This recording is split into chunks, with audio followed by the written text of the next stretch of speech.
Ladies and gentlemen, good day and welcome to the Coromandel International Q4 FY24 earnings conference call hosted by PhillipCapital India Private Limited.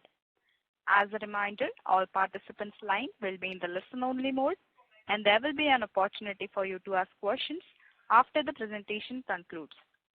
Should you need assistance during the conference call, please signal an operator by pressing star then 0 on your touchtone phone. Please note that this conference is being recorded. I now hand the conference over to Harmish Desai from PhillipCapital India Private Limited. Thank you and over to you, sir. Thank you, Manuja.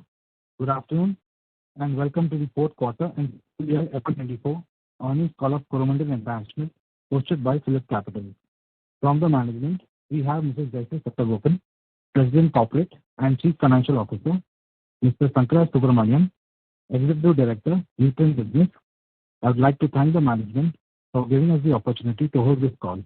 We will begin the call with opening remarks from Jaishree ma'am, post which we will have a Q&A session. Thank you and over to you, ma'am. Good morning, everyone, and thanks, Harmish, for organizing this conference call today. Let me give you a brief on the business environment experienced during the quarter, followed by the company's performance, and then we will have the Q&A session. I'll try and keep the session short so that we spend more time on the Q&A session. As far as the Indian agriculture is concerned, India experienced a challenging agri-environment during the year. Agri-GVA is expected to grow marginally by 0.7%, and the second advance estimates project slight reduction in food grain production during the year. India as a whole received a below normal monsoon, 94% is the long period average, for the first time in 4 years now. This led to lower crop sowing, especially in Coromandel's key markets, and has also resulted in lower reservoir levels, further impacting the Rabi plantings. Coromandel's primary market was severely impacted, Rayalaseema by 13%, North Interior Karnataka by 10%, Coastal Andhra by 3%, Vidarbha 2%, Bengal by 22%, and Marathwada by 11%, which has also impacted the agri-nutrients consumption in these regions. On a positive note, the recent forecast by IMD and SkyMet have estimated normal to above normal rainfall for Kharif 2024, which bodes well for the upcoming agriculture season. Fertilizer industry performance. Q4 was weak quarter for the industry as phosphatics point of sale consumption declined by 11%. On a full year basis, the consumption improved by 7%. Detailed volume breakup for the industry and the company are available in the investor presentation placed on the company's website. Low NBS rates during the second half of the year was not commensurate to the raw material prices and therefore impacted the operational viability of the phosphatic players in the industry. With the new subsidy rates announced for first half of FY25, we expect the fertilizer margins to show improvement. Raw material prices have remained stable to soft during the quarter and we expect a similar trend in the coming year. Speaking about the company's performance, the NPK volumes were down by 6% in the fourth quarter of the year, and for full year, it was lower by 3%. Company's market share, POS, in Q4 for NPK and DAP was 24%, and for the full year, it was at 15%. Comparison with last year, it was 25% in Q4 and 17% for the full year. The company's market share, POS, in Q4 for SSP was 17% and for full year was 15%. Last year, it was 16% in Q4 and 14% for the full year. During the year, the plant operated close to 95% capacity, and further, the company is planning to debottleneck its granulated capacity in Kakinada and Vizag, adding up to 3.5 lakh tons. Company has just commenced work on the new phosphoric acid and sulfuric acid complex plants at Kakinada with an estimated capex of about 1,030 crores. These plants are expected to come up in a couple of years' time. Further, the company plans to introduce new urea SSP products, which has recently been approved by the FCO and brought under MDA. This innovative product will provide source of N added to the traditional SSP. On the Ennur plant, the NGT has concluded the hearings and the matter is reserved for orders. We expect the orders to come in soon. The commercial sales of Nano DAP started from the second half of the year, and the response from the market has been quite encouraging. We expect to receive approvals for commissioning the 1 crore bottle capacity for Nano DAP plant at Kakinada very soon. Further to this, the specialty nutrients business also plans to double the sulfur production capacity during the year. On the crop protection chemicals, our business has registered a strong 20% volume growth across the international and domestic markets, despite the severe industry headwinds faced during the year. However, the margin pressure persists due to higher inventory in the global market. The business focused on several WOW and ICARE initiatives which helped in strengthening its cost position to offset some of the pricing pressures in the market. The business introduced 7 new products during the year and is partnering with innovator companies to launch in-licensing products. The new products turnover index for the year was at 15%. During the quarter, CPC business introduced Prachan. This is a 9(3) formulation product from ISK. Formulations business is strengthening its branding capabilities and customer reach. During the year, one of its biostimulant brands achieved the 100 crore mark. The business is planning to set up multi-purpose plants for manufacture of 6 new technicals in the coming year. Our retail stores improved the farm-level outreach and operated well during the year. Overall, 97% of the stores were profitable despite the severe monsoon conditions in its key operating markets. Retail business is further planning to foray into newer markets by opening 100 new stores in FY25. This includes 55 stores that is planned in FY24. The work is underway. Drone-based spraying services by our retail stores and Grow More drive taken up by the specialty nutrients team is progressing pretty well, and Coromandel covered more than 25,000 acres during the year. While Coromandel continues to focus on grow its core businesses, it has been carefully crafting its long-term strategic growth areas and accordingly focusing its efforts. 1. Investment in drones. Daksha, which is a newly acquired startup company by Coromandel, is progressing well and has commissioned its new plant in Chennai. Daksha's order book stands at around 250 crores and the company plans to service the same in the first half of the year. 2. Efforts in CDMO is progressing well and Coromandel is in advanced stages of discussions with 3 innovator companies. This being a 2 to 3 year journey, company expects additional traction to build up during the coming year. 3. Foray into specialty chemicals. The company has initiated a small plant at Nimrani to manufacture sodium silicochloride, apart from leveraging its CPC plant infrastructure, and also has been acquiring new customers in the spectrum space. 4. Coromandel is looking at newer chemistries like fluorination chemistry for its crop protection and specialty chemicals business.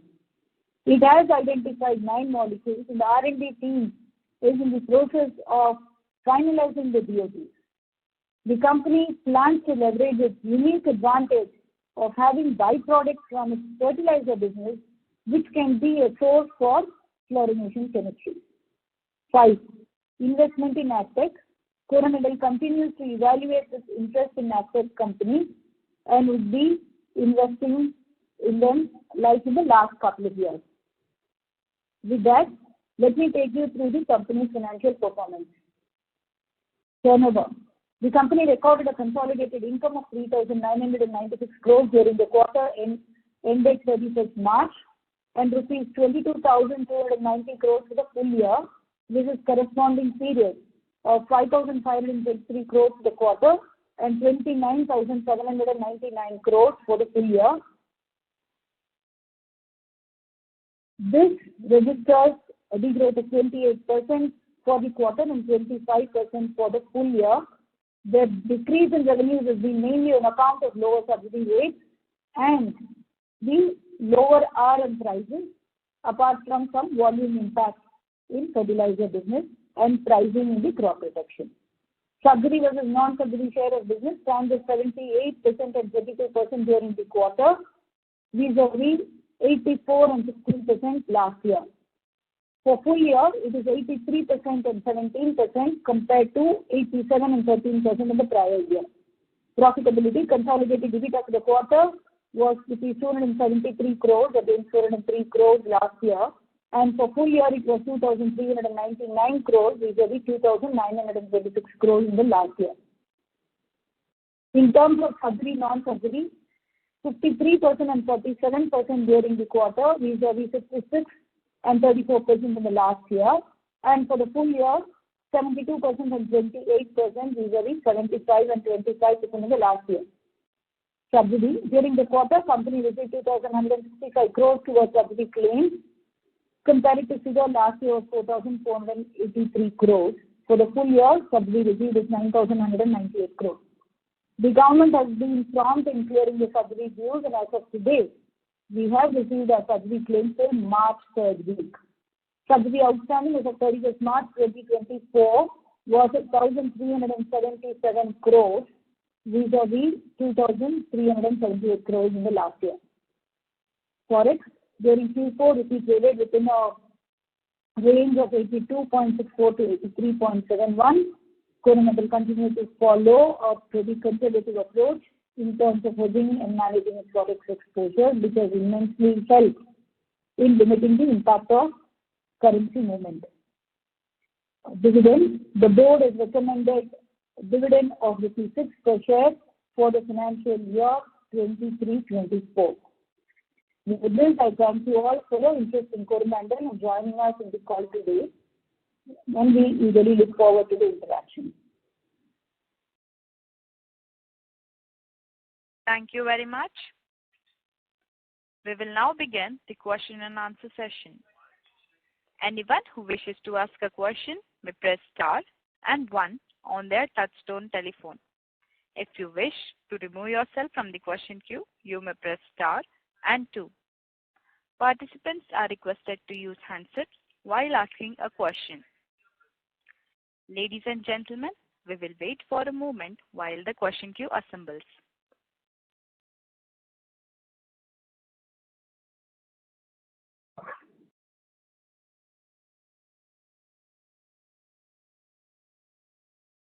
The first question is from the line of Somaya V.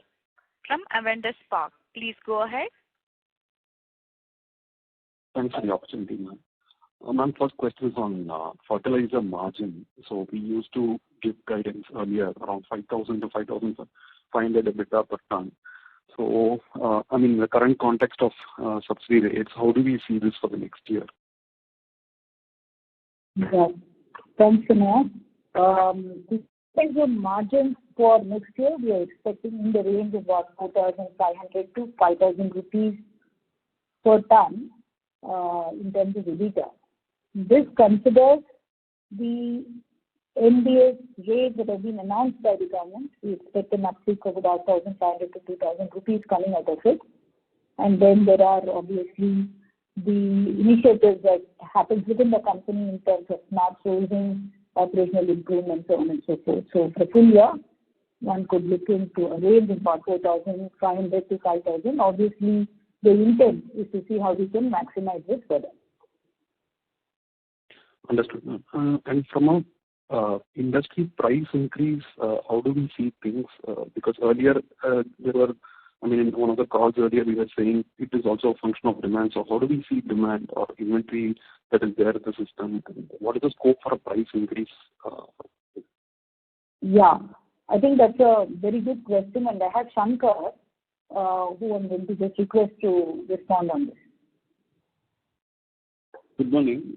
Overall price is a function of global prices of input raw materials and commodity prices.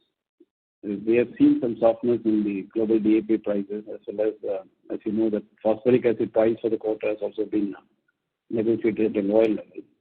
So we need to wait and see how the commodity prices play out in the next 2-3 months. If that warrants a correction, we may look at it.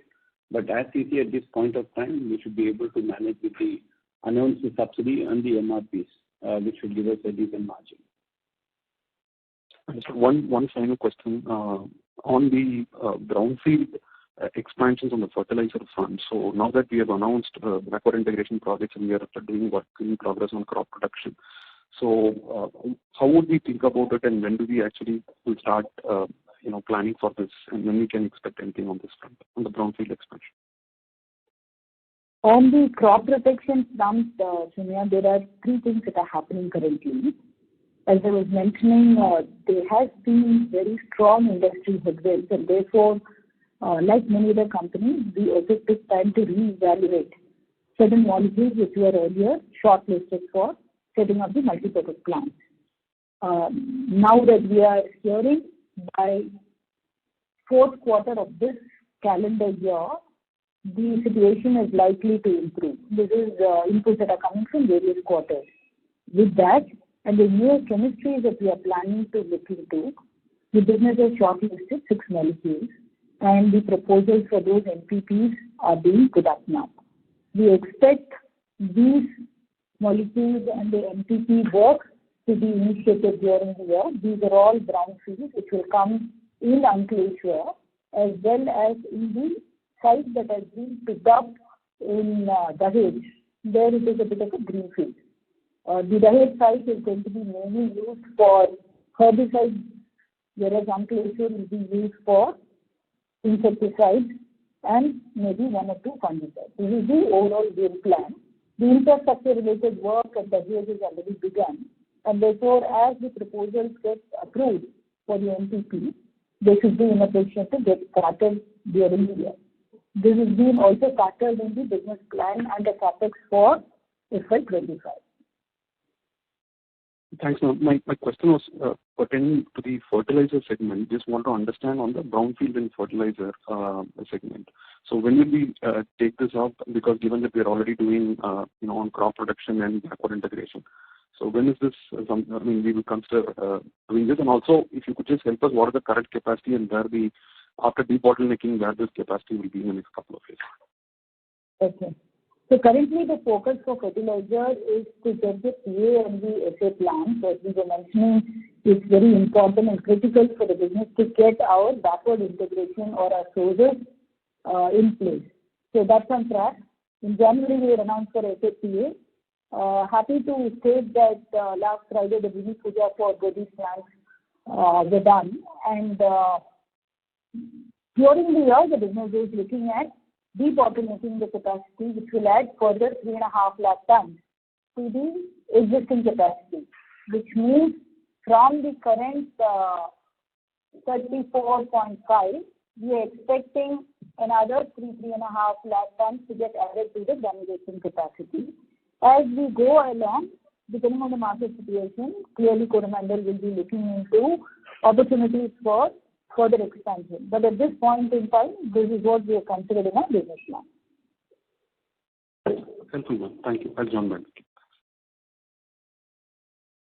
Thank you very much. I request all the participants to restrict their questions to 2 per participant in order the management is able to address everyone in the queue.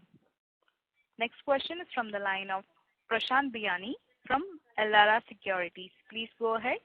Yeah, thanks for the opportunity. Ma'am, what would be the plans for Dhaksha this year? Some comments on enhancing its capabilities. What area are they working on in R&D?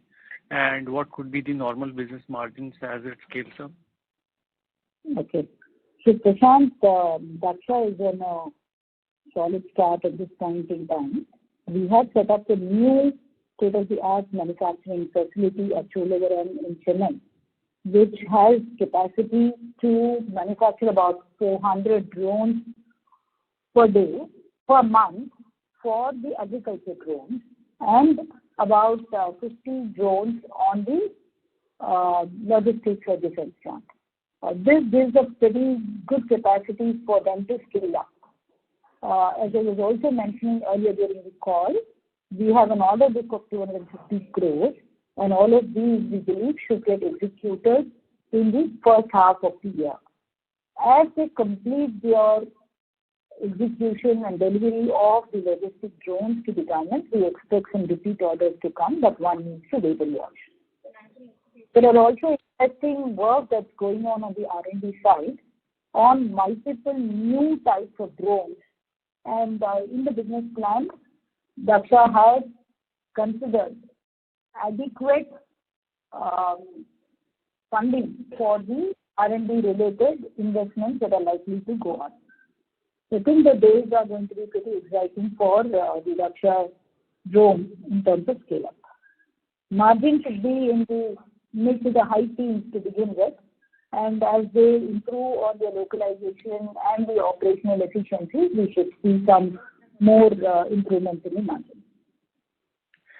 Ma'am, one concern about the drone industry is that there is very high competitive intensity. So, with vis-a-vis its competitors, how is Daksha placed better? If you can highlight that. There is likely to be competition. However, it is a early setup and the industry where it is very nascent. The opportunities for drones is huge. Whether you take agriculture as a space or you look into defense, logistics. So there is scope for many more players to come in. What is important is the company needs to be on top in terms of technology. They must be having a good position to manufacture and do timely deliveries. And the quality of the drone has to be good. I think from that perspective, Coromandel, with all its manufacturing experiences in terms of setting together the systems, processes, is helping Daksha to stabilize and scale up. Right.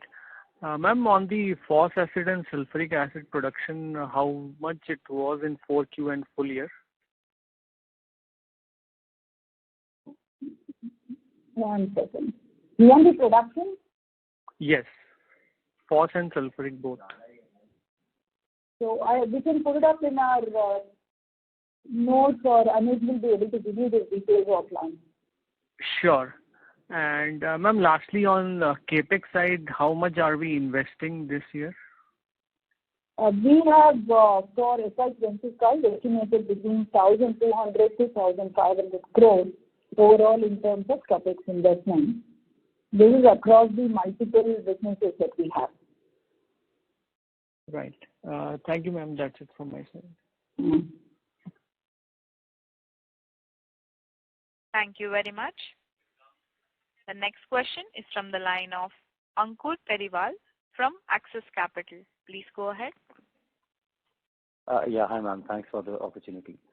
First question on the two other new businesses, specialty chemicals as well as the nano fertilizer side. If you could, help share some outlook on the CAPEX, the revenue timelines, and how should one look at, these businesses. You did mention on the fluorination chemistry that we plan to expand into, but will be helpful to get, your comments on maybe new customers and how the discussion with clients is going on over there. Yeah. So Ankur, I talked a little bit in terms of how we want to go on the specialty chemical side. There are two aspects to it. One, leverage the CPC assets and some of the intermediate molecules where we find customers who are not traditionally in the agrochemical space, but they are into spec-chem. This helps us to diversify the customer base, look into newer opportunities, secure the customer so that as we scale up, we have an existing customer base who we can go to. That has already started, and last year we would have clocked close to about 50 crore in terms of sales to the specialty chemicals based customers. The second thing that we are doing is looking into opportunities where we have byproducts which can become a base for new chemistries like fluorination. Here is where the first plant that has come up. It's not a huge investment, but the investment in the right direction. At Mingamini, in one of our SSP plants, where we are using it for making sodium silicofluoride. Similarly, we are looking into opportunities in various other plants, and this could become a feeder into Spectrum. In the next 2-3 years, we expect this business to grow of size. They are coming up with their specific business plan at this point in time. During the year, we haven't factored any specific large investments for Spectrum. As I was mentioning, there are 4 or 5 new molecules on Spectrum, which is based on fluorination chemistry. As the DOTs get finalized, they will come up with a business plan, and if it requires, we will add investment capex during the year. So that's as far as the Spectrum is considered. It looks promising and interesting because we also have this unique advantage of getting the source from our existing businesses. Having said that, on the Nano DAP, this again is a very interesting product, and Shankar being on the call, I'm going to have him respond to the Nano DAP. Shankar? Yeah, the product is quite promising. We launched Nano DAP in a commercial scale last year. We started the fag end of the season, and the farmers' response has been quite good. So we hope to expand the volumes in next year, especially in the northern markets. The facility for manufacturing Nano DAP is coming up in Kakinada. We are waiting for the regulatory approvals, and we should be able to start the production sometime in June. And we have geared up, and there will be an exclusive profit center to manage this business. And we also hope to introduce variants of Nano DAP as well as Nano Urea. We are in the final stage of getting approved from the government for Nano Urea as well. This as a product will be a good alternative to the traditional DAP which is being used especially in the northern markets out of imports. So we hope to see 20-25% replacement happening over the next 3-4 years, and Coromandel is rightfully positioned to take advantage of this opportunity. Thanks, Chandra. That's helpful. Just to follow up on that, did I hear it right? You mentioned 20-25% utilization next year. This is on 1 crore bottle capacity. I said no. I talked about a replacement on the imports over a period of 3 to 4 years. We should be able to replace the imports of 20-25%. Sure. And just if you can capacity is modular in nature, we can keep adding depending on the needs. It doesn't take much time. Sure. And just your comment on the margin side for this business, how do you look at that part? Reasonably good, but being a new business, it requires a lot of concept selling. So we need to invest heavily in terms of educating the farmers to the extent that field engagement activities will be more. Margins are reasonable, and it's healthy. That's all I can say at this point.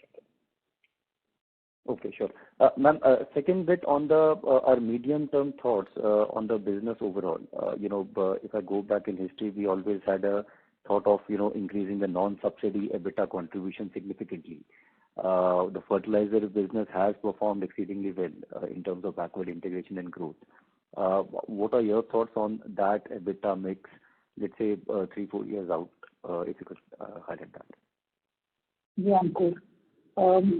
See, each of the business have their own attractiveness and the growth trajectory. The intent obviously is to see how we can propel the growth for the non-subsidy businesses, right? And that's why you see that investments are happening in some of the newer chemistries, some of the relatively recently off-patented molecules in the crop protection segment. We're also looking into getting into CDMO. And then there are adjacencies or step-outs like the drones and other aspects. So this is a conscious decision to look into other areas for growth. Having said that, each business, based on their own ROIs and the opportunities, they will be given their own capital expansions, so on and so forth. So it's not at the cost of one business to another. All the core businesses will have their own opportunities to grow, where we find it more attractive in terms of newer areas and adjacencies or step-outs. The company will also be taking bold steps there. Sure, ma'am. That's helpful. Thank you and all the best. Thank you very much. The next question is from the line of Bharat Sheth from Quest Investment. Please go ahead. Hi, ma'am. Thanks for the opportunity, and you have answered my question largely on all new initiative. But if you can give little more and color on the retail store strategy as well as the S&P, where how much is currently the total size and how do we see the S&P going along with, which is once we were talking of a big potential. And last one is our acquisition which we did from EID Perry earlier, how that business is playing out. Okay. Thanks, Mr. Balaji, for your questions. As I was mentioning, the retail business has done extremely well during the last year. They continue to grow on their strength for the past 2-3 years. And despite tough monsoon conditions, across all the stores, we have seen excellent traction, focus, and customer engagement activities. Last year, I would say that we had somewhere close to 1,700 crores of revenue from all our retail centers. We had about 750 odd stores.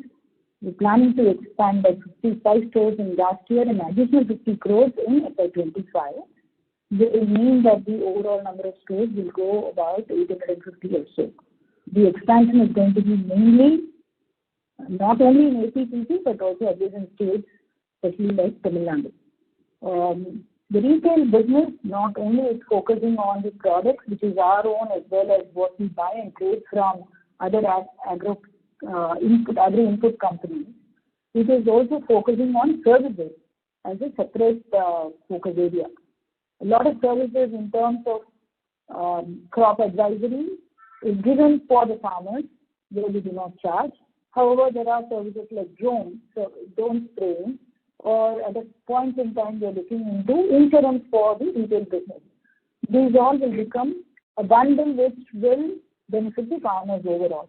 So we think retail business is set for a good growth and will continue to be an extremely value-added branding for Coromandel as such, with your Mano Grow More, branding that they have. I think you were talking about the specialty nutrient business. Here again, the traction has been good. The first quarter of last year was very tough for the business. However, during the year, they have also registered a good volume growth. And they continue to focus on key specific segments, whether it is sulfur or foliar, so on and so forth. Nano DAP will also be part of the entire specialty nutrient team, while we are internally tracking it as a separate focus area. On the sulfur front, we are doubling the capacity so that we should be able to provide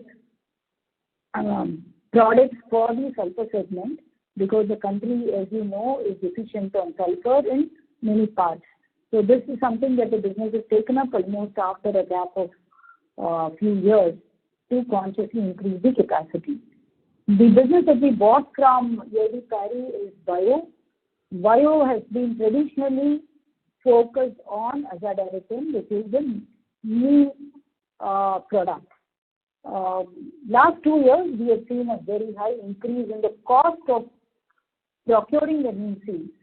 While there has been excellent efforts in terms of cost efficiency, optimizing at the plant, the business has done well.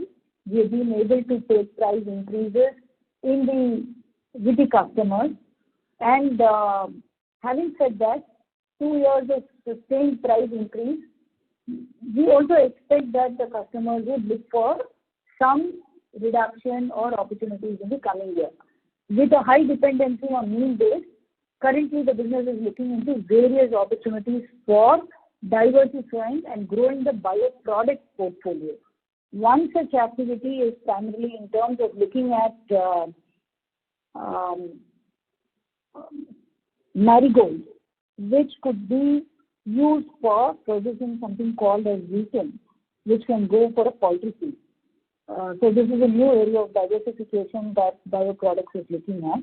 They are also looking into certain biofertilizers like the mycorrhiza, which can come in. There were a long list of new products, including microbials, which would get introduced during the year. So we believe that bioproducts per se could be a very attractive segment, not just focusing on neem plus multi other areas.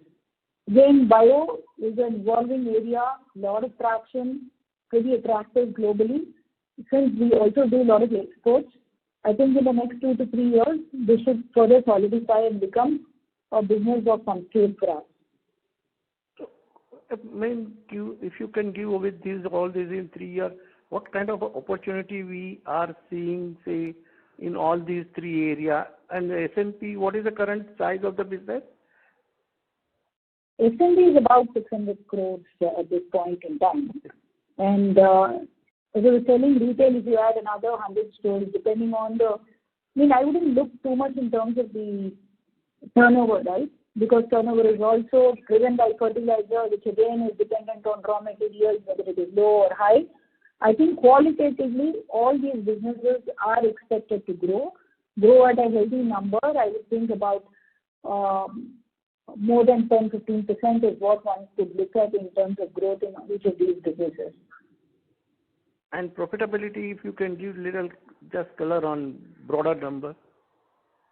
Profitability, from the existing margins, we expect them also to improve over a period in time, because you're getting a healthy mix in terms of various other plant extracts for microbials. Nano DAP is a new concept. Shankar was recently explaining to you all in terms of the margins. It's healthy. It's a new product. We have to work on lot of customer advocacy, helping them to understand and then move into a nano DAP from a traditional DAP. When I look at it overall, I think it's all in the positive trend. While I may not be able to pinpoint and give you it is a 0.5%, 1%, 2% improvement in the margin, directionally it's all in the going up in the right scale. And can I chip in one more question?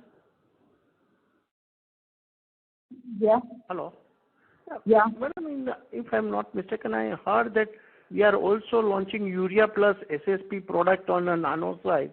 So if you can give some color on that. Shankar, do you want to touch on this, please?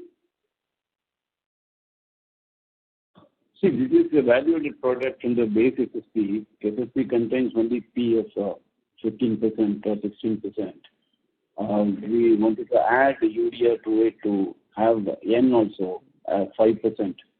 So if you look at urea SSP, it will have 1:2.5 ratio. It's sort of a replica of diammonium phosphate. So DAP has got a nutrient content NNP in the same ratio of 1:2.5 between NNP. So this has the same ratio, and we thought it makes a lot of sense, and a lot of field trials have been carried out and proves that it can be a good alternative to DAP. And Coromandel has taken the initiative and got it included in the FCO, and we have set up the facility at Nimani. And it can be a good alternative for major crops like oil seeds, cotton. We are just carried out the trials also. It's quite promising. It's the best alternative to imported DAP. So the company, and this also gets the N subsidy from the NBS rates for the urea portion. So Coromandel has been bringing about innovation in SSP, and we have added micronutrients to it. So as part of the diversified product portfolio of SSP, we are trying to introduce this grade. So next year will be the first full year of operation for us. Okay, thank you and all the best. Thank you very much. The next question is from the line of Arjun Khanna from Kotak Mahindra Asset Management. Please go ahead. Sure. Thank you for taking my question. First question, just on the urea SSP. So if we look at the subsidy that we receive for DAP, essentially, while you mentioned same ratio that has phosphorus almost 46%, this is significantly lower. So in terms of a sense, it will be a lower price DAP. Is that what we are aiming for? See, roughly this urea SSP is 1/3 of a normal DAP, right, in terms of the nutrient content. We also try to see whether we can price it, but the benefits are far higher here. So the pricing also will be generally the farmer acceptance is 1:2.5. This is around 14, 13, 15 DAP. This goes around 500% rupees because they've got other nutrients other than NNP, SSP by nature. Right. Yeah, like sulfur, magnesium, calcium, and that's as a binding agent. So the value addition is much more here. So right now we'll try to price it in a way it's attractive for them to try this product as compared to DAP. It will be very attractive for the farmers to try this. Sure. Very helpful. So just on this question itself, we talked of nano urea and we are using urea SSP. So essentially, are we looking at setting up a urea facility, or this would be bought out urea which we would look to granulate, or the production of nano urea? The nano urea as well as urea SSP requires very insignificant volume of urea. So we are allowed to import urea for manufacturing in NPKs and SSPs. We'll be importing urea for this purpose. Doesn't call for setting the separate urea plant for this. Sure. So no major capex on the anvil as of now on the urea side. Is that the right understanding? Absolutely. Perfect. So the second question is, ma'am, on the cash on balance sheet, it seems to have increased further. We have in excess of 3,000 crore rupees of cash on balance sheet, investments, etc., all combined. How do you see this actually pan out going forward? You did mention a capex, but we would have a cash flow generation. So what is our thought process on the cash that continues to grow on balance sheet? One obviously is to use our cash for all our capital expenditure programs. The second one is also to have capital for any further expansion, whether it is on the organic or inorganic. I was mentioning to you, we have not factored in any capex as such for SpecChem or CDMO because we are still working on the DOTs and the tech packs. So as and when these get materialized, there will be additional capital expenditure required for these two businesses. We would also be open to look at inorganic opportunities, whether it is in the biospace or in the chemical side. If it is attractive and it is synergistic to the business, that will require money, and these existing cash should be used for it. And fourthly, let's not forget the fact that some of our businesses are highly capital intensive, highly working capital intensive, right? While the government had given us all the subsidies last year, sometimes there could be situations where subsidy could take a little more time. For instance, end of the year, our receivables is likely on the higher end compared to the past few years, mainly because of market conditions. So we want to have kitty, which will help us to fund through capex, any new business opportunities that we are looking at, any inorganic growth, and also support in our working capital. Fair enough, ma'am. The reason I asked this is in the context of the government circular in terms of profitability for fertilizers. So the cash on balance sheet works as a negative for us since it's on a PBT basis, and the income on cash would actually decrease the margins, pure margins we can earn from the fertilizer piece. Just wanted your comments on this. Here we are representing to the government because the surplus is of a corporate and meant as a corpus for certain purposes. So each of the businesses have their own cash flows, working capital. We are awaiting some clarifications. Whatever guidelines that the government has, we believe through our representation will be looked into very fairly because it's not for a business. This is for multiple businesses, and the corpus is being maintained for a period in time. If you look back 3 years back, we had some 3,500 crores of cash with us, right?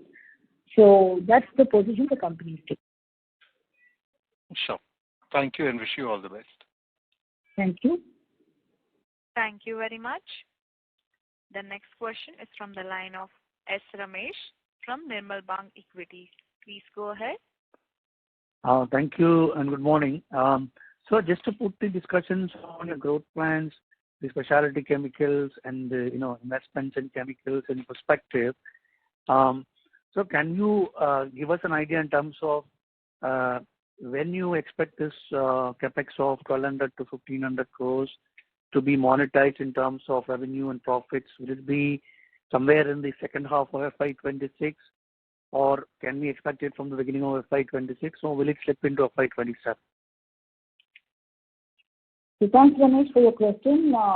The capex that we have indicated now is for two major capex, right? One is our SANPA plant, which is likely to come up at Kakinada. The other one is for the NPPs for crop protection chemicals. SANPA plant will take 2 years to get completed, and hopefully in FY26 end or early FY27 is when those plants will be up and running. So those are primarily backward integration projects where you see the benefit flowing from them onwards. On the MPPs, the business is in the process of setting up the proposals. It could take again 18 to 20 months time in terms of setting up the facilities, and therefore, again, you should look at a 2-year window for looking at the benefits to come in. The rest of the capex for the year is mainly on account of, the maintenance capex. While there is a nano DAP facility that will come up and get commissioned, most of the work is completed. We are just waiting for the government approvals to come in. Similarly, sulfur is a small capacity addition. The rest are not very major. 2 big items that have been considered are in these fronts. So that clarifies. Okay. So if you look at the specialty chemicals and the S&P revenue, on a back-down calculation, your non-subsidized revenue is about 4,500 crores, EBITDA is 600 crores, and if you net out the CPC, your non-subsidized business, comes to about 2,000 crores, excluding the S&P piece. So if you look at this, excluding the CPC, whatever is the non-subsidized business, what is the kind of growth you can expect in that? And right now, I think your EBITDA margin is about 16%. You work out. So is it margin going to be in this range, 16%, or will you see the margins improve? And what is the top line growth you can expect in the non-subsidized business, excluding crop protection?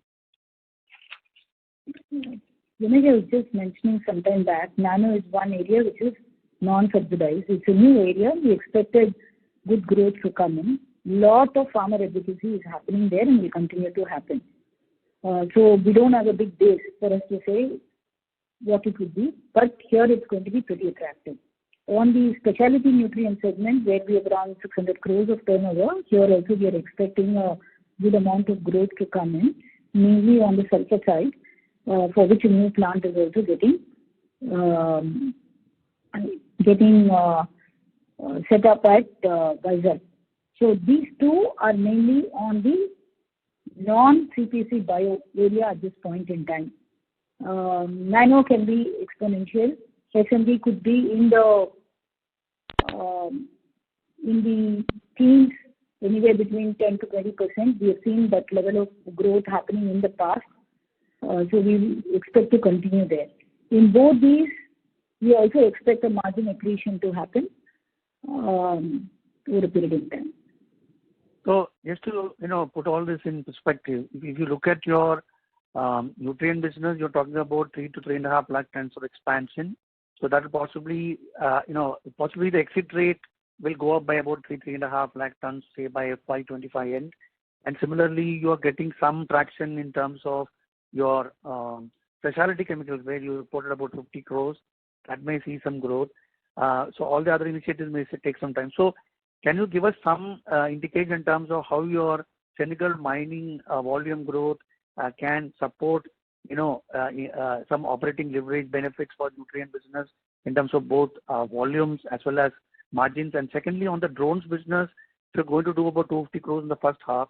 If you can give us some indication in terms of the kind of potential revenue you can do in 26, 27, and the kind of EBITDA margins you can earn in that will be useful. Okay. So on the nutrients, the first one you wanted to ask how our mining backward integration would help us. As you know, we have invested in BMCC a couple of years back, and last year the overall rock production in the mine had gone up considerably compared to previous year. And in the coming year, we are looking at somewhere close to 2.5 to 3 lakh tons of rock to be mined and sent to Vizag for consumption. Senegal is a very important strategic initiative for us, as we are setting up our Kakinada plant for phosphoric acid. We will require more of rock, and having our own backward integration in terms of rock will only help us, both in terms of supply as well as negotiation with the other rock suppliers. We expect the rock mining from Senegal to go up to 5 lakh tons, and Shankar and his team has been working closely with the Senegal operations there. Secondly, when you talk about specialty chemicals, as I was mentioning, it's a slow start. We have about 50 crores last year, and with various initiatives that we are looking at, and also acquiring new customers, we expect this to increase during the year. And more importantly, as the new fluorination-based chemistries for the molecules are firmed up and we start putting up exclusive plants, this will become a new stream of business of some size and scale for Coromandel. So that's the plan. And you were talking about Daksha. Daksha has the current order book, which we expect to execute in the first half. The logistic drones orders, as they get completed, we can expect repeat orders coming from the government. The team is working on it. Apart from it, a lot of efforts are going on the R&D side for various types of drones, not just the ones that they are currently doing. Since it is in the R&D stage, we may not be able to come and discuss this openly, but good amount of efforts forming in a steering committee to look into what are the opportunities, doing a stage gate process to ensure that everything is on track and we are able to deliver on the R&D commitments timely is going on. So this is a very new and interesting area. A lot of processes are being put in place so that there is good amount of time and management time that goes into ensuring that the investment in Daksha is actually helping in terms of scaling the business. Margin should be attractive as we go along. Okay, thank you very much. I'll join the queue. I wish you all the best. Thank you. Thank you very much. The next question is from the line of Rohan Gupta from Nuvama Wealth Management. Please go ahead. Yeah, hi ma'am. Good afternoon. Ma'am, on this margin, you are talking about still 4,500 to 5,000 rupees per ton for the current year, and we are quite confident about it. However, last 2 quarters have been a sub 2,000 rupees kind of margins. That's what we understand. So, given the current Kharif season rates, subsidy rates are already out by the government, and we do not see that any further revision in near term. If that doesn't happen, then do you think that this margin which you're talking about will be difficult to achieve, or you expect that that in second half with the increased volume and also from the value added we can achieve these numbers? So good afternoon, Rohan. As I was mentioning, there has been a revision in the NBS rates between various product categories there. One could look at 1,500 to 2,000 rupees increase in the overall subsidy. The current quarter and the past quarter has been pretty tight, and as you all know, this is mainly driven by 2 factors. One is the lower NBS rates, which is not commensurate with the raw material prices. Secondly, the RM value that started cooling had shot up in between. However, we are seeing a trend for RM to be soft and stable as we go along into FY25. Plus the sulfuric acid plant which has got operational will also bring in more operational efficiencies and also savings in terms of power cost. So all of these put together, that's why I gave a broad range, which one should look at for EBITDA per ton as we get into FY25. And as you know, there are lots of puts and takes. Things could become favorable. When the raw material prices went up, the value capture was quite high in Coromandel. There is another one in terms of subsidy rates where the government is looking at when it comes to the second half. Third is the season per se. If it's good, farmers will need fertilizer, and we are also hoping with the elections getting over, there will be more flexibility in terms of pricing to the market. So all of these one should bear in mind as we look into the sales and margins for the coming year. Like as far as the pricing in the market, even post election, I think that we have been closely monitoring it from last 2.5 years since the RM prices has gone up. Government has been very sticky as far as the DAP prices is concerned in the market. What gives us the confidence that there may be possibility and opportunity to tinker with the market prices as far as DAP or maybe even complex are concerned? The government has not only just looking at the monitoring it. To lead this to Shankar, right? See, the government has been very supportive, giving high subsidies. And let's also think about it. How much of subsidy the government would want to continue to provide to the companies? They're also talking about direct transfers to farmers, which is being on the anvil for quite some time. We do not know how all of these are going to pan out, and therefore, somewhere there's a belief that there would be some amount of flexibility which is given to the companies rather than only relying on the subsidy element where the government will increase or decrease. So that's a broad thinking. Having said that, I would have Shankar to also share his perspective as he works closely with the industry and the ministry. See, we'll be responsible in fixing the right MRP, which we need to have for the level of investment and the cost what we incur. So to that extent, I think government always supports a decision, keeping the farmers' interest in mind. Our margin accretion will happen more in terms of improved operational efficiencies, as Jayashree said. Sulfuric acid plant full benefit will flow in, and we also been working on improving our rock efficiencies. And the backward value chain in Senegal also will add to the improved profitability. And also we have to understand that as a company, we focus more on the unique grades. In fact, last year our unique grades volume, which Coromandel alone manufactures, has grown up significantly, and we'll continue to focus on those unique grades. So our aim in terms of improving the EBITDA margins are not by increasing prices, but by improving our operational efficiencies, bringing the value-added products where the farmer gets the benefit. In fact, we are looking at more of fortification as a plan for our generic grades. We'll add zinc boron to it, and we have been fairly successful in SSP. We may repeat the story in fertilizer as well, and we have plans to do it. So our aim will be to focus on cost, improve operational efficiency, product mix, our unique grades, which brings in value proposition to farmers so that he doesn't feel the impact of the price change. And I think going forward also we should be able to sustain the momentum because the international prices also are coming down, and our ability to smart purchase at the right time also helps us. And that's what differentiating Coromandel from others. Our procurement efficiency is some of the best, and that also helps us to sustain this momentum even in the challenging environment. Helpful, sir. And Shankar sir, you also mentioned that over next maybe 2 to 4 years, you see that the nano DAP can replace probably 20 to 25% of imported DAP in the current. I mean, that's what the government is looking like.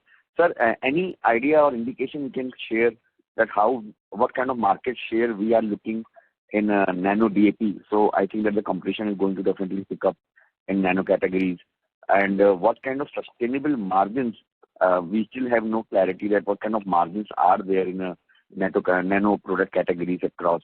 So if you can just share that, what kind of market share and what kind of margin one can expect from nano DAP? See, this is a new product, new segment, and we have got our own innovative product. It's unique in nature. We don't compare with others, and we have got very good response in the market space. So I would say what capacity we can do rather than putting market share at this point of time.